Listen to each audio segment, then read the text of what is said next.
Hello and welcome everybody. It is April 8th and we are going to be showing a live demonstration of license scanning.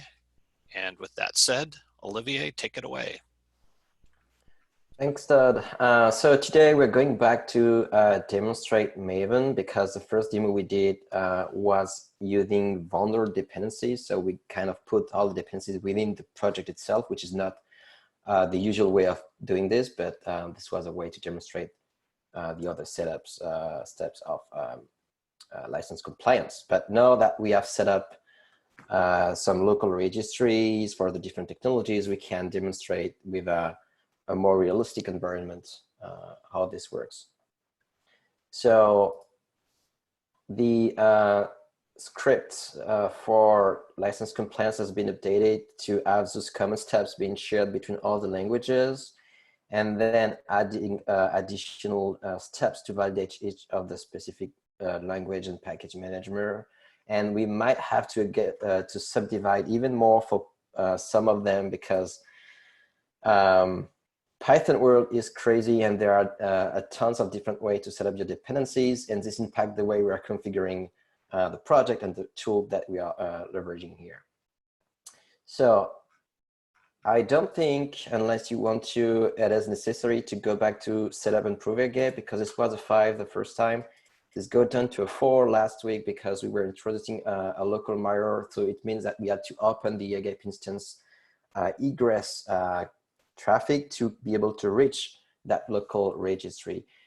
Kevin, is that something that you consider is a 5 now is acceptable from a customer perspective? Yeah, I'm sorry. I actually did not have a chance to review the video. I'm very sorry. Okay, so we keep that at a 4 because there is nothing that changed in the setup, nothing that changed from the customer feedback. So I will just keep it. Don't need to redemo that, but just keep it at a 4 until we get an answer. Yeah, the only thing I would say is if you can just explain real quick, I could probably answer it right now without having to watch the whole video. I don't need a full demo of it. If you just explain why we went with 4 and what that might be enough for me to just answer it real quick. So in the case of Maven, this is not even a problem because Maven is losing the, currently in the way we're testing this, it's using the GitLab Maven repository. So this is a custom Maven registry that is built in within the GitLab instance. So there is no any other outbound code made from within that VM. Okay.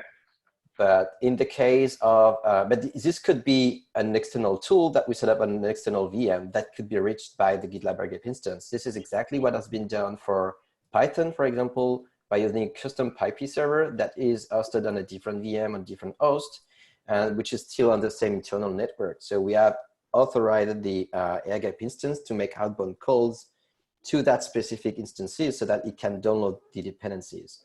Yeah, so perfect. If anything, I would give it a 6 because that's even better. That's completely how they're going to set all these up. So, yep. And I'll give it a 6. We are expecting them to already have this setup in place because if they're building their project, they need to download those dependencies anywhere they put them.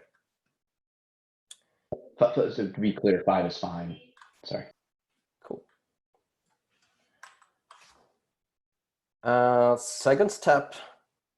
So we went from a 3 to a 2. So I think it's now it's still necessary to shed this to go through this one to see some progress here.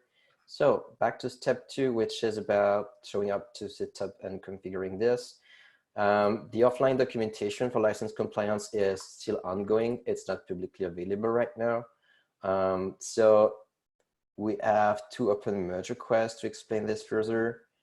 The first thing is to override the GitLab CI YAML job definition by specifying the local Docker image that you want to use. This is, by the way, currently needing to override the job definition. We might move away from that by leveraging an environment variable, which make it easier to configure, but this is not the case yet. And maybe we can log an issue to improve that and decide later if it's MVC or post-MVC. I thought we already had a templates issue and people had started discussing variables in the templates issue. We have a lot of template issue with variables, but this one, I mean, yeah, this could be a side effect of the previous one, so we'll see. But at least I have a possible. merge request, Olivier, that is almost merged that will solve this. It's in the Zoom chat if you want to take a look. If I find back the Zoom, yeah. So the idea would be to introduce a global secure analyzer prefix that would override all the base images. Okay, yeah, but this is a bundle one. Okay. Need to discuss further. Yeah. Yeah, but we've got issues for it. So, Yeah. but they're post MVC. So Just to say, Um, we already have something instead of you creating a new issue. And then we have also this additional merge request, which explains further how to set up license compliance in the specific cases of Python. And I will go back to this later because I will specifically demo how to set up this for Python. So we don't yet have the documentation ready and merged. Again, we are copying the Docker images using this sequence. So using a bastion host from where we can pull Docker images from the GitLab.com registry, saving in local files, and then copying those files over to the AGAP instance over SSH, and from there loading them into the registry. This is still the same. There is a bunch of different steps to do that, but this is already set up, and I will just skip those ones unless you have any question. Okay, so I will just then use a test project, which is not linked here. So let me find this one back. So we are setting up some templates that are very simple project that anyone can clone, forge, or anything, just to make sure you can start from there and set up the security features in an AGAP environment. We are 2020. So I'm just creating a new group so that I can easily fork all this project there.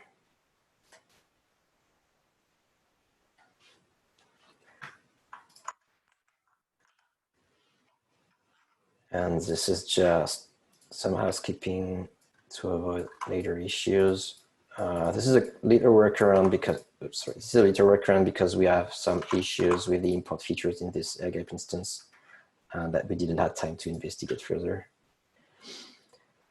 All right, so we have this sample project that has just one dependency, which is a custom artifact that we are hosting on the Maven registry built in within GitLab. This is specified by using this GitLab setting XML YAML file, which is stating that we have to use this repository, which is pointing at this specific Maven registry. Other than that, it's a very simple project. So from there, I can use the snippet configuration, which is what will be ultimately documented to set up the license compliance feature. So I'm just adding a CI YAML file. So this is including the default template, overriding it with the specific image that we asked in the instance Docker registry. And as we are testing Maven, we need to provide some additional options, which here is wrongly pointing to that file. This is an outdated template. I'm sorry about this. It's GitLab setting XML. And by the way, Mo, confirm if I'm not wrong, but I think we don't need any more the offline flag, right? That's right, we don't need the offline. Okay, thanks. So this is telling Maven that you should use this specific settings files We are telling the license plugin to be in debug mode so that we get more information. And we are also disabling SSL checks. But we could also get rid of this one and use the CI certificates. Anyway, this is outside of this demo, so I will just leave it as is and keep the SSL disabling right now.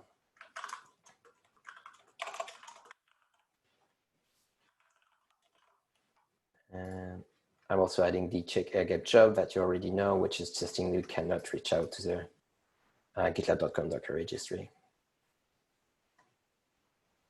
So we now have this job running with the 2 jobs.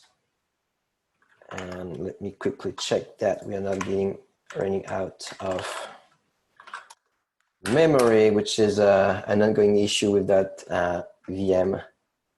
All right, we should be good to go because the license compliance image is huge.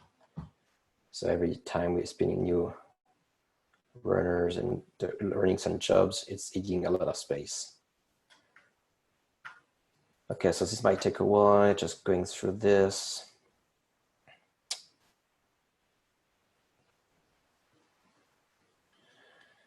So obviously, yes, the configuration pages are empty and the license complaints are empty because there is nothing available yet. So not yet configured here for license compliance, and the license compliance page is empty too.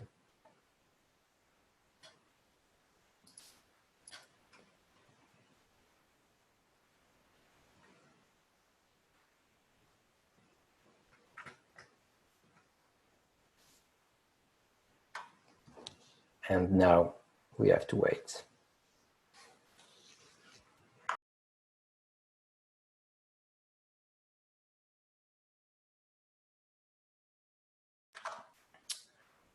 Maybe I can jump to the pipeline setting if you want to speed things up.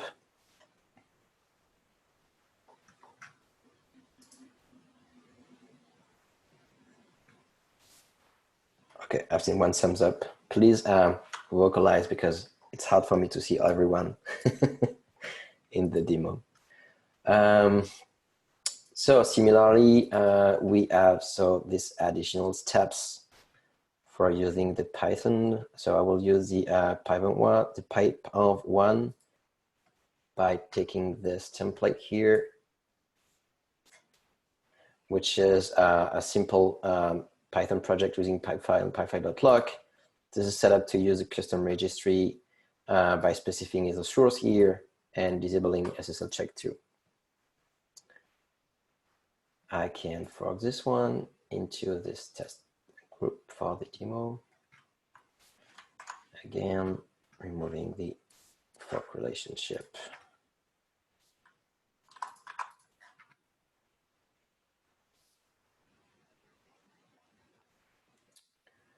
So similarly here, we don't have any license compliance job set up and nothing in the license compliance area. And we can open the web ID and set up similarly the GitLab CI YAML file, which should be available here, but I need to fix things again.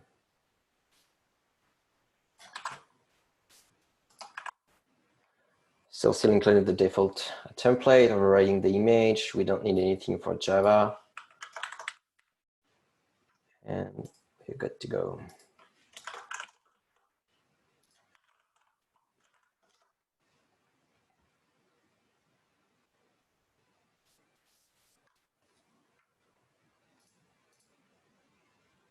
And this one is still running.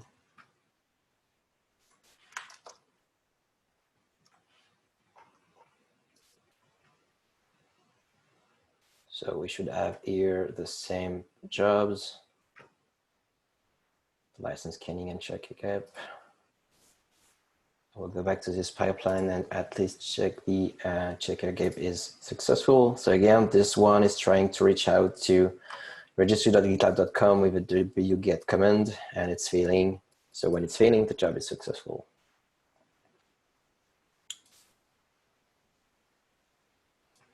All right, so this is now starting. By the way, this has already been pointed out by Mo. We have a detection step here that tries to download the latest tooling for this project, which might not be relevant in the IGAF environment, and we'll try to disable that to speed things up.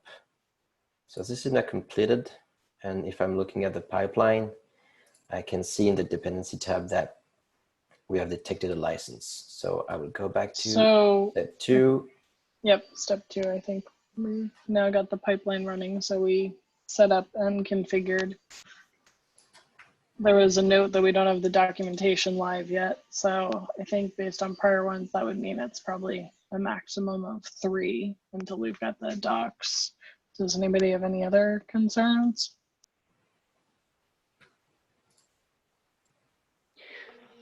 Just out of curiosity, why 3?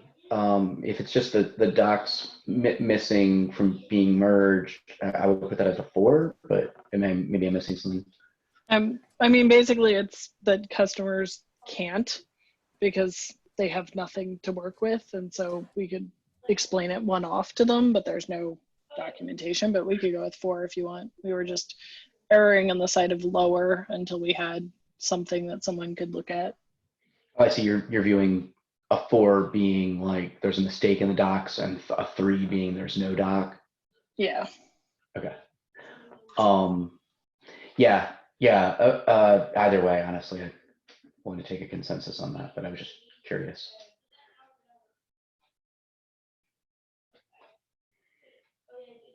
To be clear, a 3 means the feature is incomplete. And if we think the feature is complete, then let's move it to the next level, which is a 4. If we miss the only docs. Yeah, I'm fine with that. Yeah, let's do a 4. Plus, I looked at the documentation while he was doing it because he was cutting and pasting from the merge request, so that was good.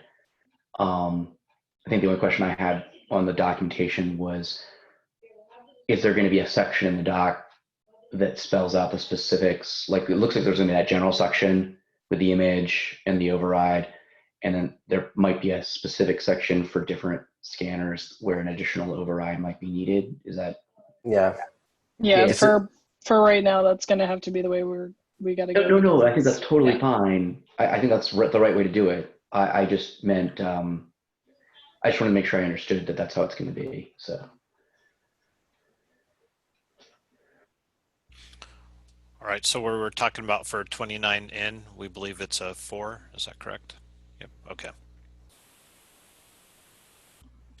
This is where it's still a bit confusing because this is a 4 maybe for Java, maybe a 5 for another one, or vice versa. And I'm sorry to not have a better way to provide all this detailed.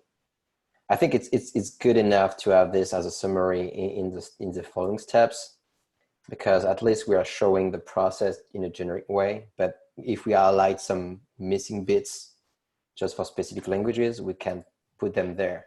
Yeah, I agree. Like, I think once the main doc is put up with at least, one scanner's instructions, then 29 could go to a 5. And then if there's a piece like in a specific one, we could address it in 32, 33, etc.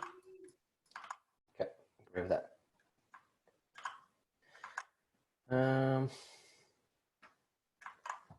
All right, so we should have this pipeline running on the default branch now, just to show that it's correctly feeding the license compliance page, and this will need to wait a bit. So I'm going back to the Python pipenv project, which is now completed. The pipeline is successful here, and it detected 1 license, which is an Apache license here. And again, we can do a lot of things here. I will just go back to the merge request here and merge it. That similarly, we can see that this is applying to the configuration and the license compliance page. And back to, sorry, this master pipeline. I know it might be hard to track I even sometimes myself mix the different tabs. I'm sorry about this. Hopefully in few weeks, months, we'll have a new license scanning, some new license scanning improvements to speed things up. But currently we have to try to do things in a parallel way. All right, so it should be done soon.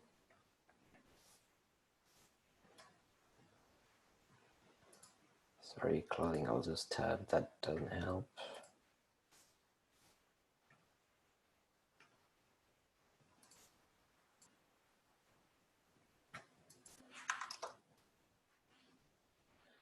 And we are 95% usage. Scary. I will probably try to rate the VM size this afternoon, but this currently implies to change the ephemeral IP, external IP. So this is why we didn't want to do that yesterday before the demo.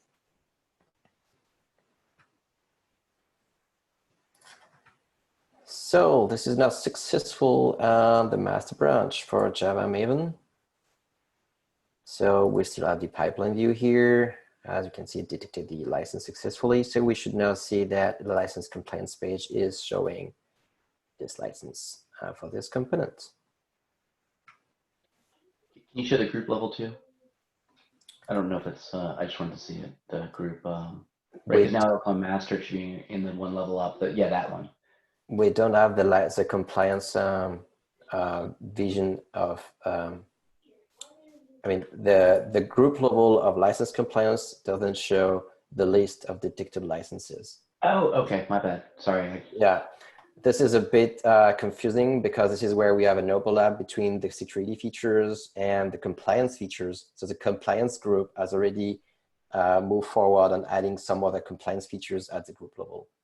So this is just showing the recent merge request activities on all of the projects, which is not related to the security features. Yeah, okay, sorry. I understand now, yeah.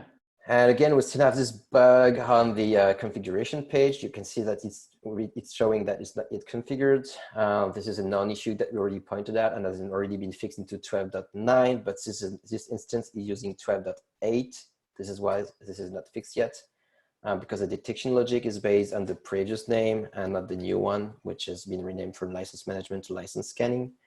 But this is already fixed on the .com. So should we consider this one as a blocker, and should we make sure that we update the Docker, the AGAP instance to 12.9, or is that acceptable this way? Do we know what version we're doing for the full suite of scans? 12.10? Yeah, I would hope we would do 12.10. But 12.10 is released on the 22nd, so there's no way we can demo that before the 22nd. Oh, that's a good point. My bad. So I think if the demo, the full scale demo where we show the mixture of all the results is 12.9, we can put an asterisk there that we've got to test that there. We maybe can use an RC, a risk candidate, if they release one before, because I'm wondering if there is any change that might ship within 10.10 that is required for the whole air gap setup to work, the whole airflow environment setup to work. Because we sometimes are shipping some changes into the vendor template, but so far I don't think this is the case. Every work we've put so far are deanalyzer, so not related to the specific version of GitLab. We can double check with everyone, but I think you're right. All our work's been in Docker, not in GitLab. Okay, so we need to update to 12.9 to fix this. So we need an action step to do that. Okay. All right. Where am I? Here, step 2 down, going back to Python pip env.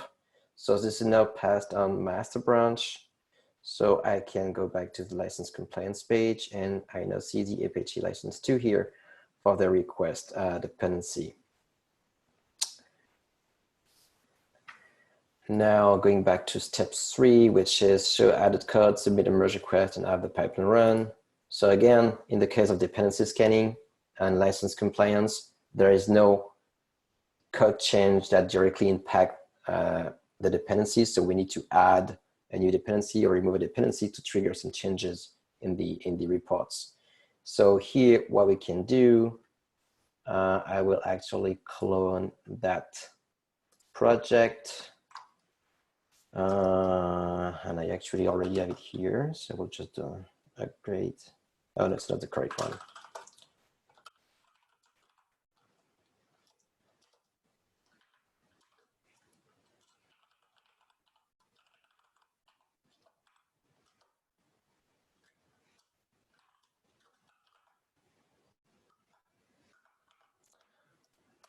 Nice typo.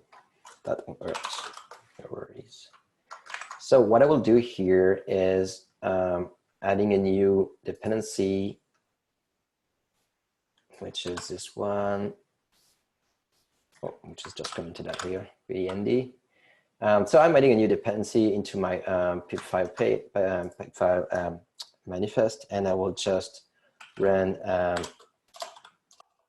pip env install so that it installed this new version.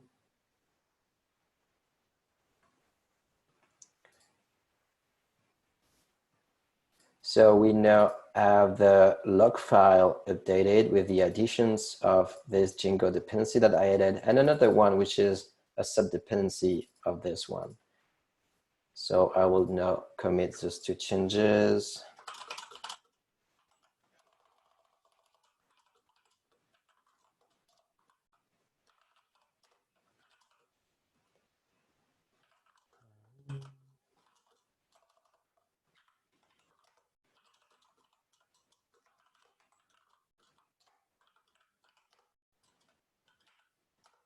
And pushing to the repo and using this ND link to create a new merge request.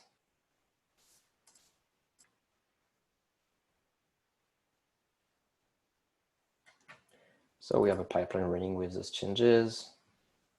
Again, with those 2 jobs, and just to clarify, the changes here are just adding this new dependency here and the corresponding changes in the log file. So what we are expecting here is to have some changes in the reported licenses, and that is being applied into the MR reports. And that should be what we are looking to validate here, which is so add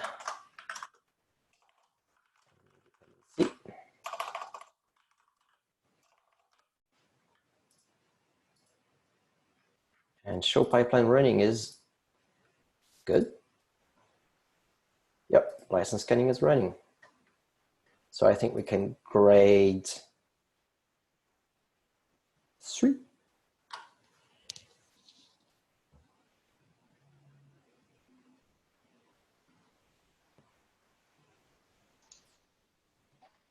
I don't think there was any issues.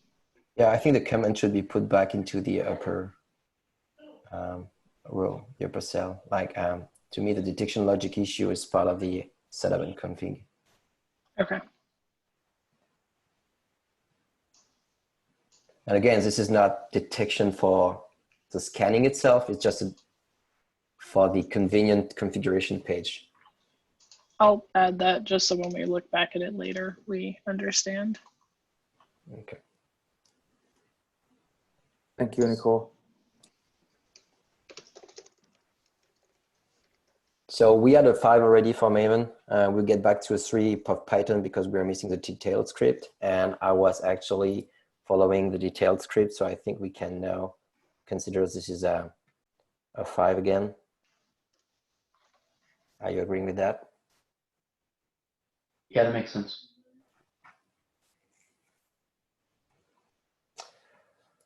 And this was not part of all the substep that validates support of each languages. I mean, those steps are focusing on setting up the tool, making it running in the merge request, and wait for the pipeline to run on master and show the results. But it's not going through the test of adding a new dependency and showing the diff. If you think this is necessary, we can do that too. But for the sake of simplicity, it was not added. So I'm kind of mixing the steps right now to make sure to demonstrate that the generic step is working also for Python, for example. I hope think this is so. Right now, I think if we show the results of the pipeline and clearly say like this is for this particular, for pip, not pip environment, we could grade step 4 and step 6. And then when you do pip env, we could just grade just step 7. I don't know if that makes sense, but we could put a note in the column like we did it for pip or whatever. Maybe max that out, you know, like if step 4, that can only be a maximum of 5 when all the kids are 5, maybe. I don't know. Yeah, I think it's a good idea.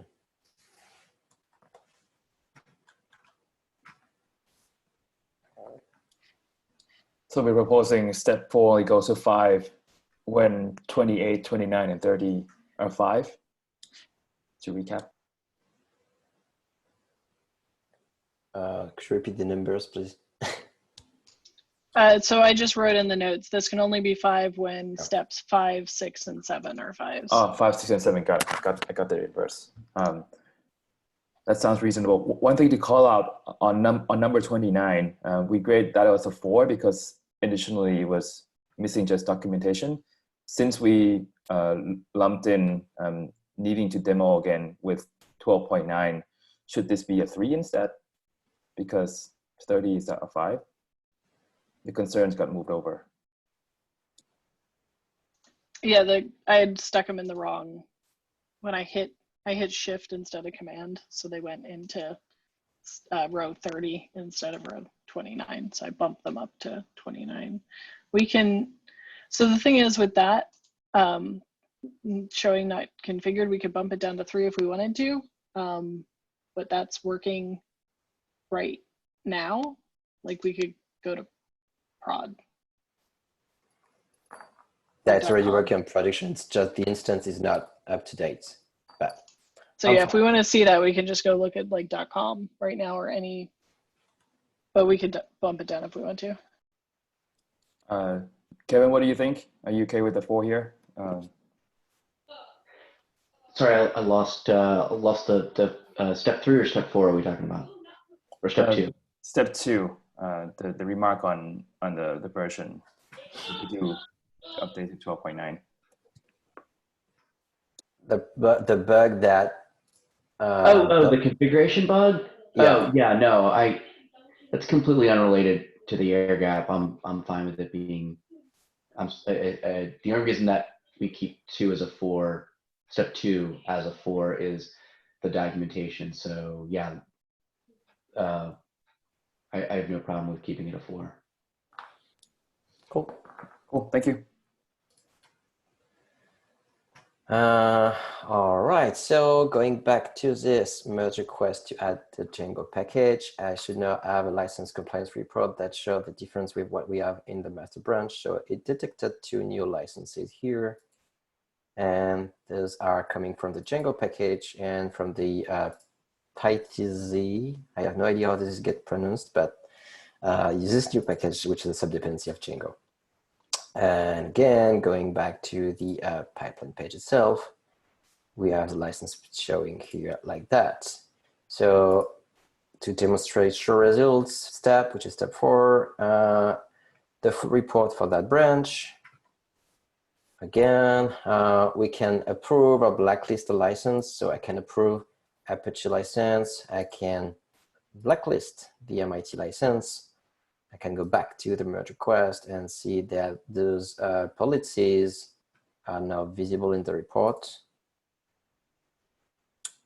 Obviously it doesn't show the Apache one because it was already existing, but we know that the MIT license has been disallowed. What do we need to demo next? show the license list is not yet updated, and then merge request. So again, yes, the license compliance won't show those 2 new licenses because this is just reporting what has been reported on the default branch. So I will now merge that.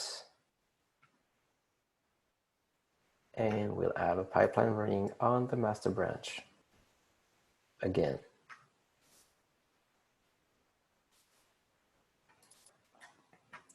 This will help us to show that the license list is correctly updated.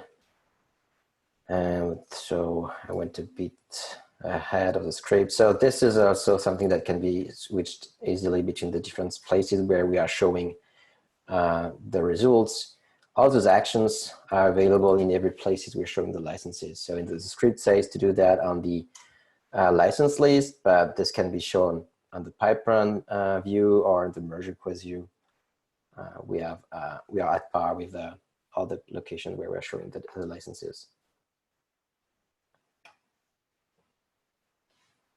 An additional step that I was showing last time, and that is still relevant, is we have an issue in the matching of the licenses. So if I explicitly blacklist MIT, this won't work here because we do have, if I go back to the pipeline, because the license is currently being reported as MIT license. And this is further explained with this issue that Mo created. Thanks, Mo. So because we have a local index, a SPDX index that allows us to improve the matching by normalizing the license name into some IDs from the SPDX index. And this is relying on a cron job that reach out to this external URL, which is not accessible from the AGAP instance. So this is something that won't work right now in the AGAP instance, but we are looking at a way to bundle and regularly update that index with the Omnibus package. The question is this considered as a blocker for the MVC, or are we fine relying on the inaccurate, partially functioning matching based on the license name? To summarize, they would have to put in exact match terminology. So they might have to populate, for example, both MIT and MIT license as blocked if they're trying to block a license. So they would have to do more manual work. Do we think that that additional manual work is acceptable for the MVC or not? Yeah. I think it is, as long as we do we mention that somewhere, like as an example in the doc? That would be my criteria, because that's where I would end up looking to help them.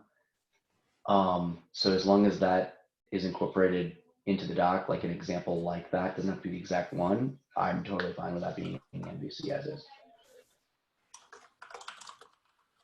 Yeah, I'd say that we can call out that issue as a known issue, and then there's also a known workaround, right? So perfect. Yep, totally. And it looks like somebody's taking a note now to make sure we do that. And there we go. Yeah, and just this is only be the case if they add the policies beforehand, because if you are adding the policies from when the licenses are reported, you get the correct naming because the policy is created directly from, the policy is created directly from the name that is being reported. So if you see MIT license in your report and say, hey, I want to disable to blacklist this one, you click on the button and it works. All right, so we now have the master branch pipeline done. So going to the license compliance. Oh, sorry, I'm in the wrong project. All those tabs. Pipeline. Okay, master branch is done. So going back to the license compliance page, it is now updated with the new dependencies that have been added and the new licenses that it is introducing in the project. which closes step 3. 4, sorry. And I already explained the MIT license mismatch. So how do you want to grade this one?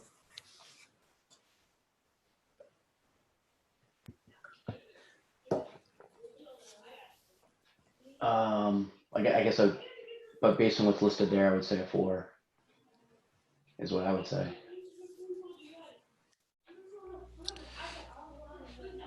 Yeah, agreed. Until we see what the other step 5, 6, and 7 come in at, right? I mean, we have to. Well, it can't be anything greater than a 4 currently.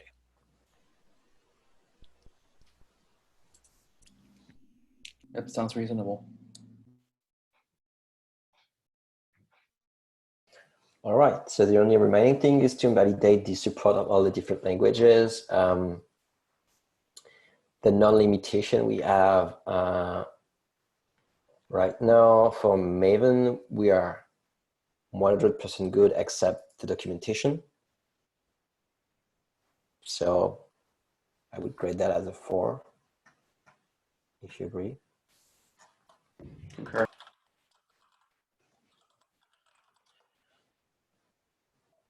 The documentation that is missing for, I'm sorry, I will let you write. The documentation that is missing here, by the way, is specifying the additional Maven CLI options. And then the generic documentation will be part of the generic step.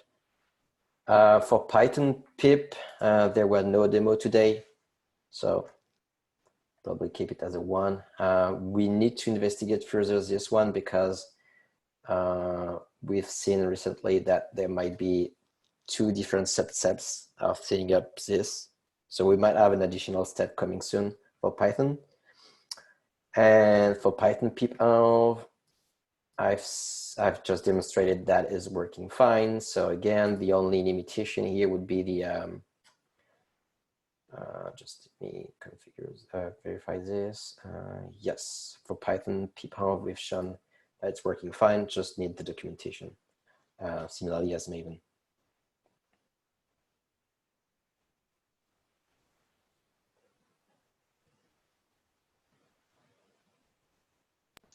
Yep. Okay. So it's 414 for the languages. And then it looks like license compliance documentation just got merged. Oh. So if we want to go look at that now, it doesn't solve for the language specific areas yet, or at least not all of them, but at least we've got our general how to do initial setup. Oh. So if we want to give that a quick look, is that, and you copied out of the MR earlier, right? I did not, but I took that from a snippet, but just to show it. He showed the MR as well. This is exactly. Yeah, I just, as long as it's the same, then at Yeah. least we've got the generic stuff. So, well, just the image name is slightly different because, yeah, this is a part that is being customized depending on environments. Yeah. Well, I mean, it's got to be different for every single customer. So. Yeah. Great. Cool. Thanks for watching this. So Mo caught that one, that it just went out. Real quick, I missed on line 33, step 6. What was the value for that in the comment? That's a 1. We can't do that one yet. And what's can you give not me tested. something? It's not tested. The main problem is more about defining the correct testing environment. We have ongoing testing, which is partially working right now, but we had, to be 100% honest, we had an overlap with the setting up of the setup of the test projects with dependency scanning. And this is where things getting confusing because dependency scanning support for Python might have slightly different requirement than license compliance settings, license compliance for Python. So this is why it's not available for testing right now. But I'm expecting us to focus on Python support for the rest of the week, so that next week it's really working, because we already have a big progress there. Okay, okay. Thank you.